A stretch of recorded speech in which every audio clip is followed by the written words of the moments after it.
Tim Henman believes Novak Djokovic craves affection in Federer and Nadal battle. Tim Henman has hit out at the Australian Open fans who got it totally wrong as they fired jeers and boos at Novak Djokovic after he was forced to quit his semi-final match against Alexander Zverev. In what may have been his final appearance on the Rob Lava Arena stage, the 10-time Australian Open champion was forced to call time on his bid to win a 25th Grand Slam due to a hamstring injury. It was clear that Djokovic was injured and he posted an MRI scan to highlight the tear in his hamstring a few days after the match, with Henman bemused by the reaction of the fans as he left the court.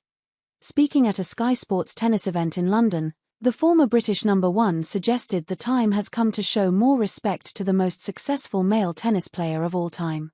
"I think they got it completely wrong," said Henman, responding to a question from Tennis 365.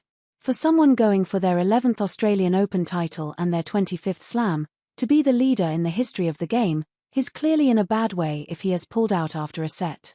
For him to be booed in that moment was pretty indefensible. He absolutely doesn't deserve to be booed off the court in the semi-finals of a slam when he has had to retire. Henman went on to try and fathom why the fans turned on Djokovic in such a vitriolic manner, as he questioned whether the enduring popularity of his great rivals Roger Federer and Rafael Nadal continues to haunt him. "I'm not on social media, but what I hear goes on with him and his fans is chaos, and maybe at times he has done things that have attracted that negativity," he continued. "You dig a bit deeper and in my opinion, he has always craved the affection of Federer and Nadal. Whether that's true or not, I don't know. That's my opinion. Some people don't like the way he behaves sometimes, but you look at what he has achieved in the game and in every statistic, he is the best in the men's game.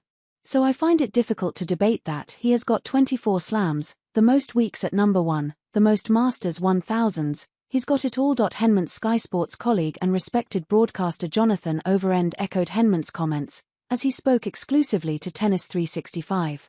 "To be booed off the court when you have been a champion there 10 times over was a surprise," begins Overend. "You never like to hear it and I don't really understand why it happened.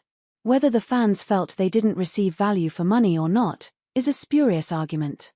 Tennis is a curious sport that can go on for hours and hours, but they saw more in one set than you would get in a lot of other sports between Djokovic and Zverev. The whole thing was quite perplexing and I'm sure Novak came away from it all feeling pretty annoyed.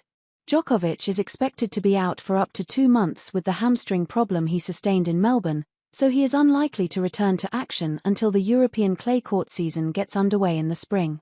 Sky Sports is the home to more live tennis than anywhere else. Watch year-round action including the ATP and WTA Tours and US Open exclusively on Sky Sports and Now.